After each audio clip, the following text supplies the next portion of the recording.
मित्रों, जितिया पर्व संतान की सुख समृद्धि के लिए रखा जाने वाला व्रत है। इस व्रत में पूरे दिन निर्जला यानी कि बिना जल ग्रहण किए व्रत रखा जाता है। जितिया व्रत की पूजा विधि। जितिया व्रत के पहले दिन महिलाएं सूर्योदय से पहले जागकर स्नान करके पूजा करती हैं और फिर एक बार भोजन ग्रहण करती है और उसके बाद पूरा दिन निर्जला व्रत रखती हैं।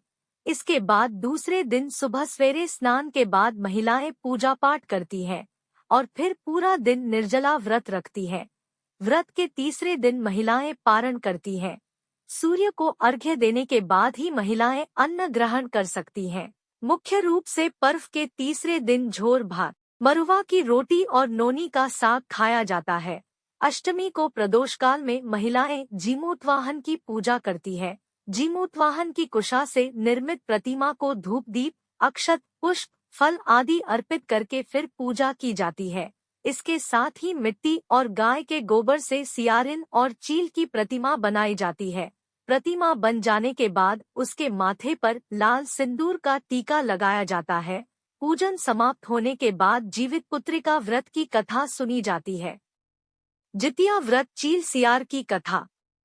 जितिया की कथा के अनुसार एक बार एक चील और एक मादा लोमड़ी नर्मदा नदी के पास हिमालय के जंगल में रहते थे। दोनों ने कुछ महिलाओं को पूजा करते और उपवास करते देखा और खुद भी इसे करने की कामना की। उपवास के दौरान लोमड़ी को बहुत भूख लग गई और वह जाकर चुपके से मरे हुए जानवर को खा लिया। दूसरी ओर चील ने पूरे समर्पण के साथ व्रत का पालन किया और उसे पूरा किया।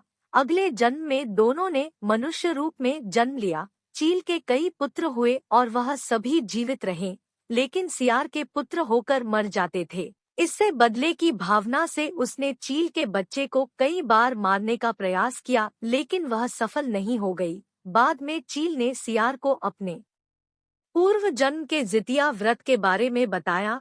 इस व्रत से सियार ने भी संतान सुख प्राप्त किया। इस तरह यह व्रत संतान सुख की प्राप्ति के लिए जगत में प्रसिद्ध हुआ।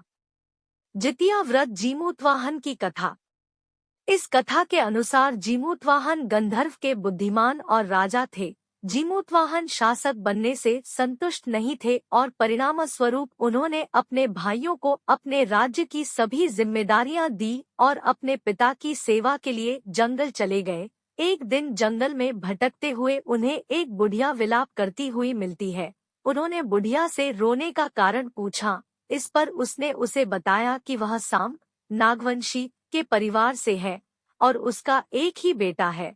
एक शपथ के रूप में हर दिन एक सांप पक्षीराज गरुड़ को चढ़ाया जाता है और उस दिन उसके बेटे का नंबर था। उसकी समस्या सुनने के बाद जीमूतवाहन ने उन्हें आश्वासन दिया कि वह उनके बेटे को जीवित वापस लेकर आएंगे। तब वह खुद गरुड़ का चारा बनने का विचार कर चट्टान पर लेट जाते हैं। तब गरुड़ आता है और अपनी अंगुलियों से लाल कपड़े से ढके हुए जीमूतवाहन को पकड़कर चट्टान पर चढ़ जाता है। उसे हैरानी होती है कि जिसे उसने पकड़ा है वह कोई प्रतिक्रिया क्यों नहीं दे रहा है। तब वह जीमूतवाहन से उनके बारे में पूछता है। तब गरुड़ जीमूतवाहन की वीरता और परोपकार से प्रसन्न होकर सांपों से कोई और बलिदान नहीं लेने का वादा करता है। मान्यता है कि तभी से ही संतान की लंबी उम्र और कल्याण के लिए जितिया व्रत किया जाने लगा। जितिया व्रत की कथा महाभारत से। महाभारत युद्ध में पिता की मृत्यु के बाद अश्वत्थामा बहुत क्रोधित था। वह पिता की मृत्यु का बदला लेने के लिए पांडवों के शिविर गया और उसने 5 लोगों की हत्या कर दी। उसे लगा कि उसने पांडवों को मार दिया, लेकिन पांडव जिंदा थे। जब पांडव उसके सामने आए तो उसे पता लगा कि वह द्रौपदी के 5 पुत्रों को मार आया है। यह सब देखकर अर्जुन ने क्रोध में अश्वत्थामा को बंदी बनाकर दिव्य मणि छीन ली। अश्वत्थामा ने इस बात का बदला लेने के लिए अभिमन्यु की पत्नी उत्तरा के गर्भ में पल रही संतान को मारने की योजना बनाई। उसने गर्भ में पल रहे बच्चे को मारने के लिए ब्रह्मास्त्र चलाया, जिससे उत्तरा का गर्भ नष्ट हो गया। लेकिन उस बच्चे का जन्म लेना बहुत जरूरी था, इसलिए भगवान कृष्ण ने उत्तरा के मृत बालक को फिर से जीवित कर दिया। गर्भ में मरकर जीवित होने की वजह से इस तरह उत्तरा के पुत्र का नाम जीवित पुत्रिका और परीक्षित हुआ। तब से संतान की लंबी आयु के लिए जितिया व्रत किया जाने लगा।